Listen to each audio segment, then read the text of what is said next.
Press club of India को बने हुए मेरे ख्याल से 75 साल तो हो ही गए होंगे, मैं तो बच्चा हूँ। ठीक, प्रेस क्लब के बनने का उद्देश्य क्या था प्रदीप भाई? आप बहुत किताबें लिखे हुए हैं, बहुत सीनियर है, बताइए।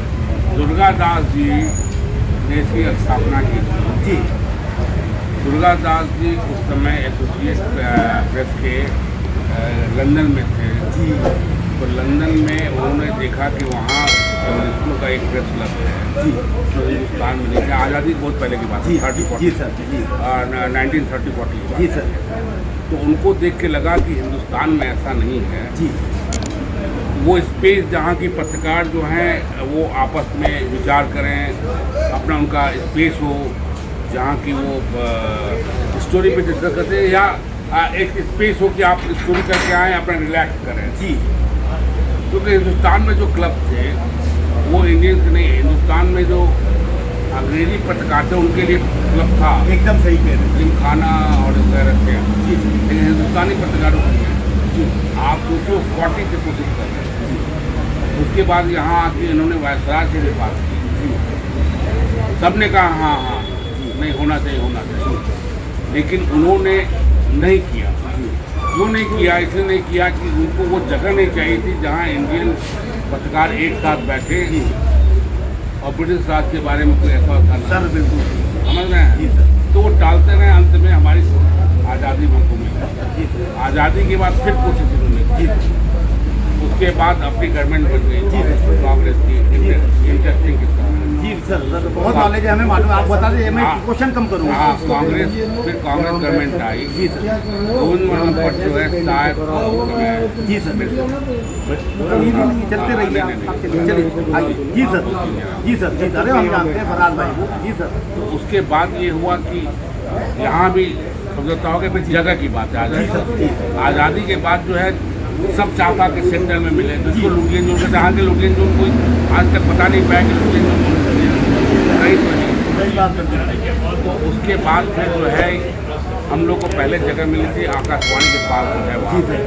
जितने कॉर्पोरेट सेक्टर थे और जितने भी वो थे, ये सब पैलेसेस थे। जो आप कृषि भवन ये सब देख रहे हैं, ये सब पैलेसेस थे। इनको गवर्नमेंट ने टेकअप कर लिया, मिनिस्ट्री खोल दिया। अब इसके लिए परेशानी हुई कि हम भी चाहते, मतलब हम प्रेस वाले भी चाहते थे कि हमको सेंट्रल में जगह मिले।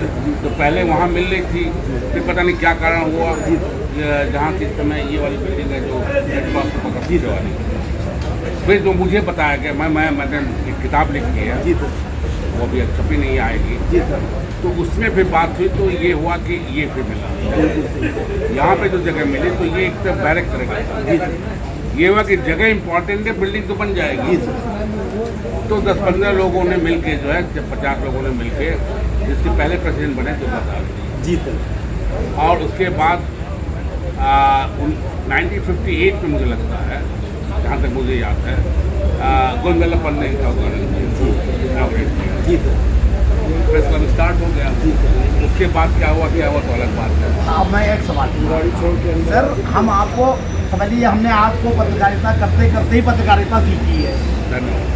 तो अब प्रदीप भाई की पर्सनल चीज़ें भी मैं जानता हूँ, वो नहीं पूछूंगा। नहीं पूछूंगा। हम जो बहुत इंपॉर्टेंट पूछ रहे हैं सर, वो बताइए। प्रेस क्लब के लिए, पत्रकारिता के लिए, सरकार के लिए, व्यवस्था के लिए इम्पोर्टेंट है, वो पूछेंगे, क्योंकि नए लड़के सीख सकेंगे पत्रकारिता क्या होती है, प्रेस क्लब क्या है और क्या होना चाहिए। एक सवाल, प्रेस क्लब बनाने की जो धारणा थी कि पत्रकार एक बहुत जोखिम का काम करते हैं, बिना पैसे की लालच के लिए करते हैं, राष्ट्रीयता की भावना से ओतप्रोत जो होता है कहीं ना कहीं वो पत्रकारिता में आता है, मेरा ये मानना है। ठीक है। क्या उस एथिक्स को जो माखनलाल पोतेदार, तो क्या नाम था उसका नाम, क्या नहीं, मैं भूल गया। वो एक तो वो है जो हम लोगों के बड़े आइडियल हैं, विद्यार्थी जी, गणेश शंकर विद्यार्थी, और एक और है, उनका क्या नाम है, ये मध्य प्रदेश में यूनिवर्सिटी है। हाँ, ये दो लोगों के जो आदर्श और सिद्धांत और मूल्य थे, जिस तरह से वो लोग पत्रकारिता करते थे, या मुंशी प्रेमचंद जी जिसकी प्रेरणा देते थे, वो पत्रकारिता हो रही है कि नहीं? नहीं हो रही है, नहीं हो रही है, नहीं हो रही है। इसका कई कारण हैं।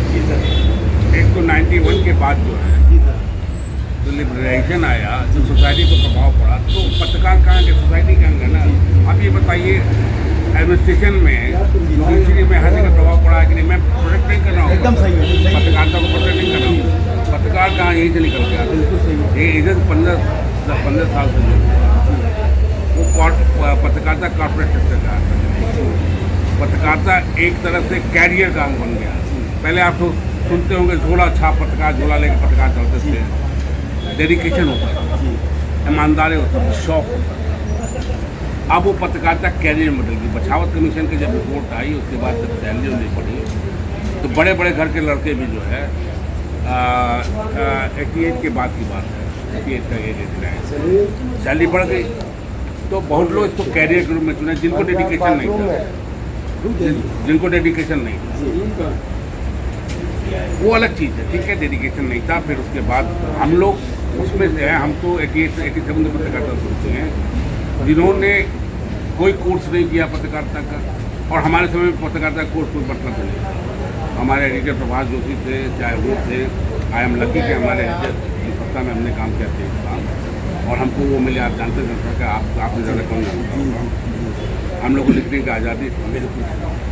मैं आज के पत्रकारों पर नहीं दोष दे रहा हूँ, अच्छे पत्रकार अभी भी निकल सकते हैं, अच्छे हैं भी। अब उनको आप लिखने नहीं देंगे, उनको बोलने नहीं देंगे, तो वो कहाँ से? हमें इस पे नहीं अफसोस है पत्रकारिता खत्म हुई, हमें ये अफसोस है कि जो लड़के सही में पत्रकारिता करना चाहते हैं, उनके लिए जो हमको अवसर मिला, जो हमको वी आर लकी, हम बहुत तोप नहीं थे, जी सही, हम बहुत ईमानदारी से बताएं, आप अवसर मिला। इससे प्रदीप श्रीवास्तव जनसत्ता में बाईलाइन मिनिस्टर के खिलाफ 4-4 केस में 25 केस हो गए थे।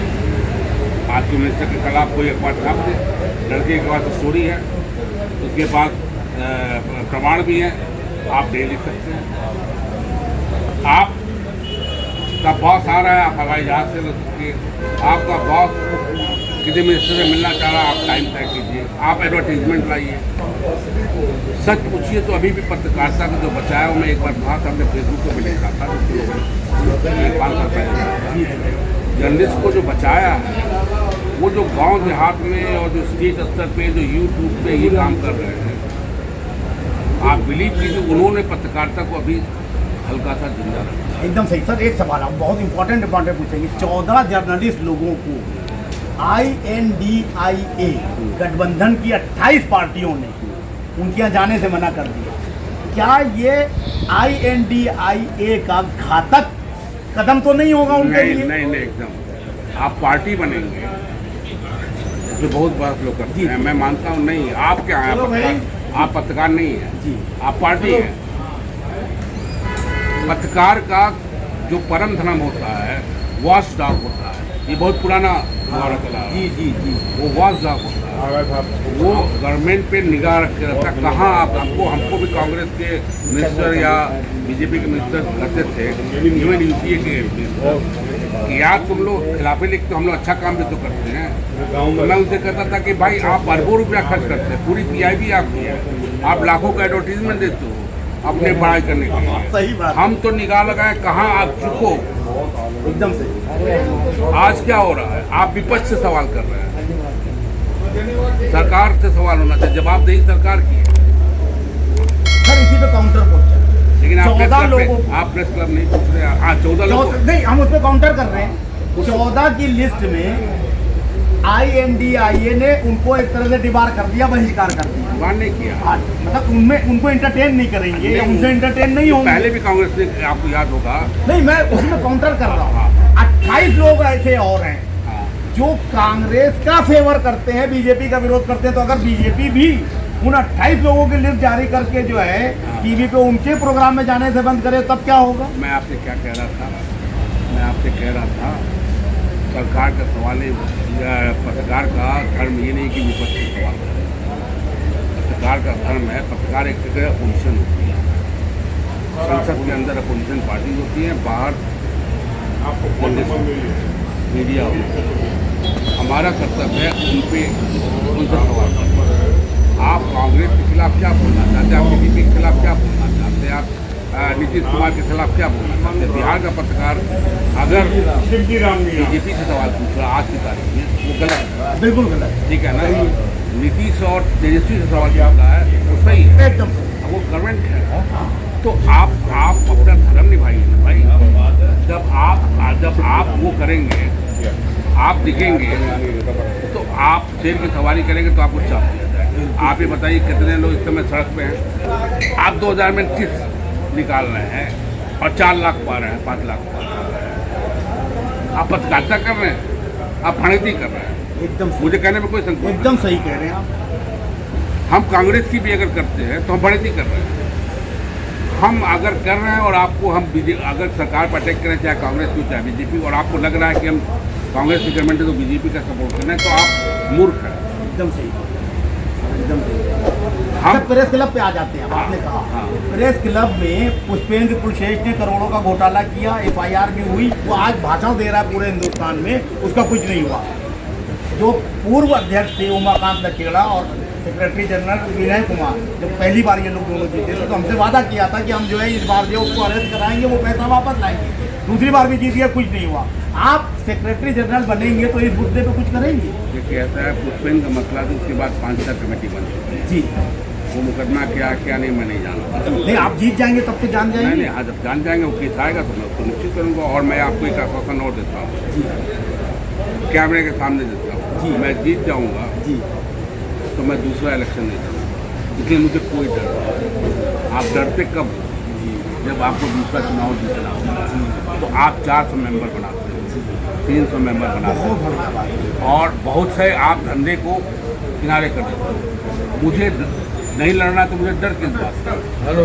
मैं ये एज ए पॉलिटिकल नहीं कर रहा है, मेरे अंदर दिमाग में मैं टेलदार रहा। तो एक बार टेलदार 15-16 साल पहले बना था, निर्दलीय बना था, 2 पैनल के खिलाफ बना था, और 4 महीने बाद कर्मचारियों ने और लोगों ने कहा कि भी हमारा छोटा भाई चुनावा थे, वो टेलदार थे या आपसे टेलदार को यहाँ कोई पूछता नहीं। मेरे दिमाग में था एक बार BS बन के मैं वो करूँ।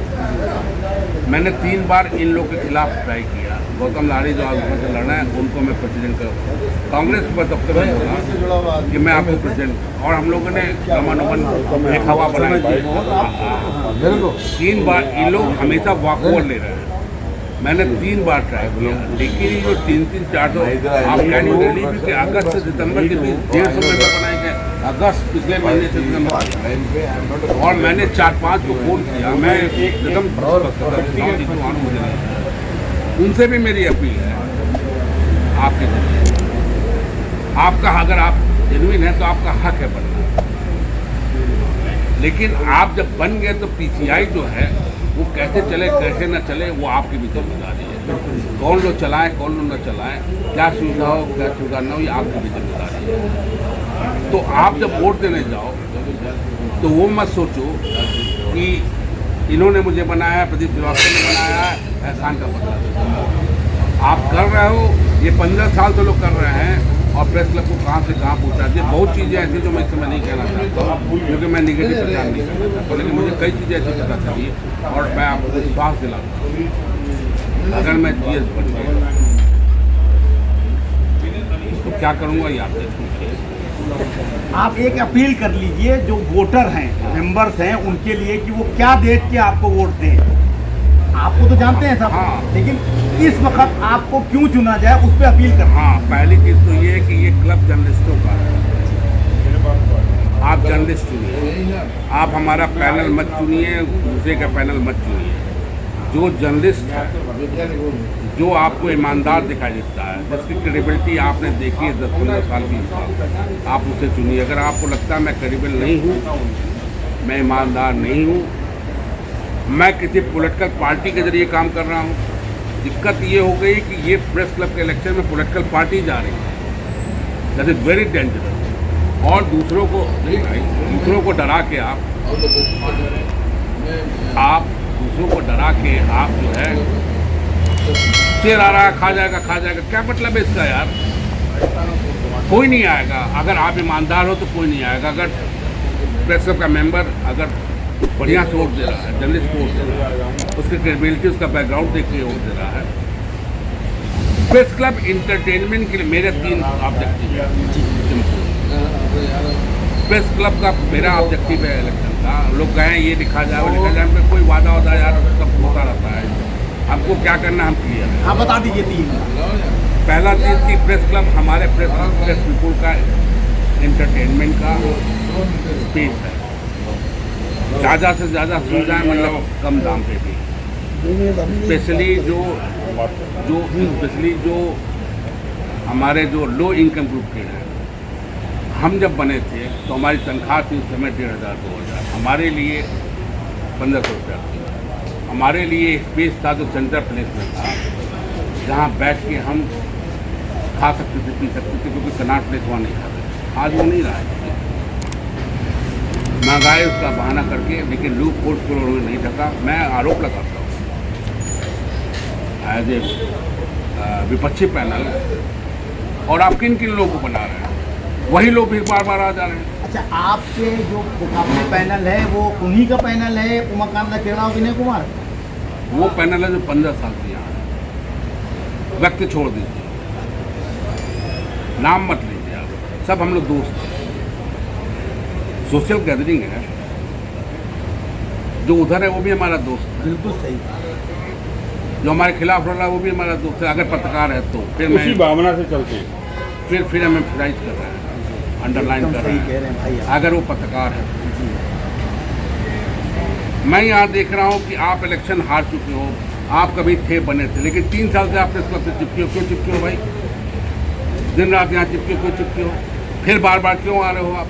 कहीं ना कहीं तो कुछ इंटरेस्ट है। हम लोग इलेक्शन लड़ते हैं, हम 3 बार हारे जनरल सेक्रेटरी पे, 2 बार ट्रेजरर बने, 3 बार कमेटी बने, 18 साल से। उसके बाद कहते हैं नहीं इलेक्शन 5-7 साल नहीं लड़ते हैं। फिर देखते हैं कि साला व्यवस्था ही नहीं सही, व्यवस्था नहीं सही है और कोई आ नहीं रहा है। वाकओवर मिल रहा। अभी क्या होता, 2 स्टार्ट हो गया था, हमारा कोई लड़ने का मन था, स्टार्ट हो गया था, हमें पता भी नहीं था इलेक्शन हो। लोगों ने बक्सा दिखाया, भाई वो हो रहा है। एक हमारे बहुत सीधे आदरणीय, उन्होंने कहा तुम पढ़ो प्रदीप, मैं प्रपोज करता हूँ, मतलब इज वेरी सीनियर। मैं कहा भाई साहब मैं फिर वही 300-400 कौन दे, कहीं यार किसी को उन्होंने प्रपोज किया, किसी ने सेकंड किया, हम लड़ गया, कोई पैनल नहीं। फिर पता चला प्रशांत टंडन है। इसका मतलब पैनल तो दलाली के लिए लोग बनाते हैं, आदमी अगर ईमानदार है तो अकेले ही जो है वो लड़के कुछ कर सकता है। मैं कह रहा हूँ कि ये कोई पार्टी, ये जो बहाना लेते हैं पैनल का, ये कोई स्टेट का असेंबली का उसका चुनाव नहीं है कि जो पार्टी जीतेगी उसी का मिनिस्टर बनेगा, उसी का प्रधानमंत्री है। यहाँ पद पे आप लड़ रहे हैं, एकदम सही। प्रेसिडेंट पर लड़ रहे हैं, उस पर लड़ रहे हैं। अगर उस पद पे वो आपको पसंद है तो दीजिए, नहीं तो मत दीजिए। और मान लीजिए हम अकेले अपने पैनल से आते हैं, प्रशांत टंडन अपने से अकेले आते हैं, उधर से कोई अकेले आता है, वो दूसरे के साथ काम करेगा। एकदम सही। वो दूसरे के साथ क्लब की हित के लिए काम करेगा। लेकिन जब आप पैनल बनाते हैं, एक चीज और बताते हैं, पैनल जो हो गया है वो माफिया हो गया है जी। वो माफिया। आप 3 जो बात आपने सोची, मैंने वो सोचा है कि पहला चीज़ ये है कि प्रेस क्लब की हमारा प्रेस लोगों के लिए जो है, हम एसोसिएट मेंबर इसलिए बनाते हैं कि हमें कुछ पैसा चाहिए या चलाने के लिए, ठीक है। ये प्रेस और प्रेस के लोगों को इंटरटेनमेंट का सही दाम पे सही मिले, ताकि हमारे जो लो इनकम ग्रुप के लोग हैं, जो पत्रकार हैं, और स्पेशली कोरोना के बाद जो बड़े भी थे वो भी लो इनकम में आ गए, ठीक है ना। हम आज आके हम 400 रुपया खाने पे खर्च कर सकते। मेरी पोजीशन है, मैं 2 बच्चे कमा रहे हैं, वो मुझे नहीं है, आज से 20 साल पहले नहीं कर सकते। सही कह रहे हैं। लेकिन बहुत लड़के ऐसे हैं, बहुत से जर्नलिस्ट ऐसे हैं जो 50 रुपया खर्च करने में भी 10 बार सोचेंगे। एकदम सही कह रहे हैं। ये प्रेस क्लब उनके लिए है, आपके अड्डेबाजी के लिए नहीं है, एकदम एसोसिएट मेंबर के अड्डेबाजी के लिए नहीं है, एकदम सही। यहाँ लाइजनिंग के लिए नहीं है। जो हो रहा है यहाँ पे, यहाँ बैठ के लोग लाइजनिंग करते हैं, एकदम सही। दूसरा, एज ए इंस्टीट्यूशन, एक तो ये है कि प्रेस क्लब है, as a press institution, freedom of press के लिए, फ्रीडम ऑफ एक्सप्रेशन के लिए, डेमोक्रेटिक वैल्यू के लिए, कॉन्स्टिट्यूशनल वैल्यू के लिए, जब भी जरूरत होगी press club as a institution जो उसकी मुखालफत, उसके जब खतरा आएगा मुखालफत करेगा उसका। ये मेरा दूसरा ऑब्जेक्टिव। तीसरा ऑब्जेक्टिव ये है कि जो बड़े बड़े इशू हैं जो ह्यूमैनिटी से है, जो सोसाइटी से है, जो करप्शन से है, उनको मैं यहाँ पे एकेडमिक डिस्कशन का एक जगह बनाऊँ। यही 3 ऑब्जेक्टिव है। बाकी मैं तोप कर दूँगा, ये कर दूँगा, ये सब मेरा नहीं है कि मैं यहाँ स्टॉल ले आऊँगा, मैं वहाँ वो करूँगा, मैं सितारे टांग दूँगा, फलाना। अरे 2 ही कोठरी रही हमारी। लेकिन हमारा जो ऑब्जेक्टिव है प्रेस क्लब का, जो जिससे न्यू डली है, इसी से कर लेना कि it would be A space for the press people. बिल्कुल।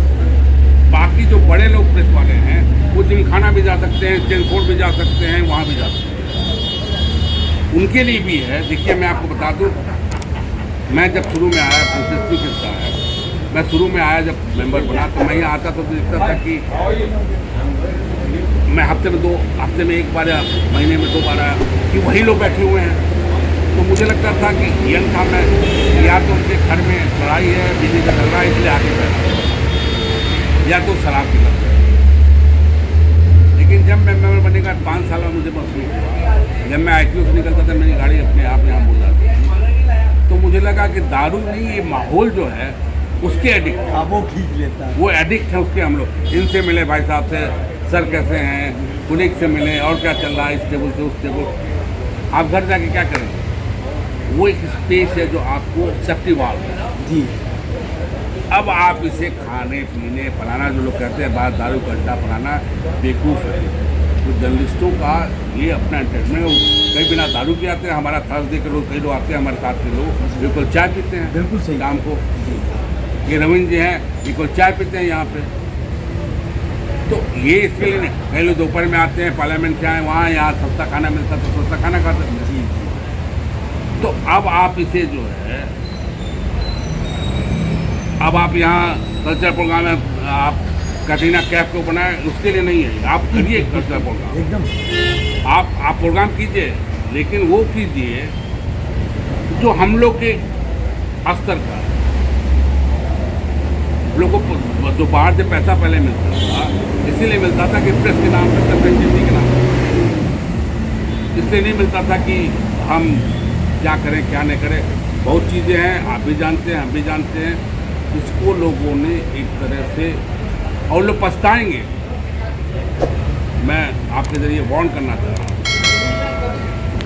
कि आप जब आप बहुत वो हो जाते हैं, संगठित गिरोह के रूप में काम करने लगते हो, तो वो गिरोह आपको खा जाता है। एकदम सही, वो हो रहा है।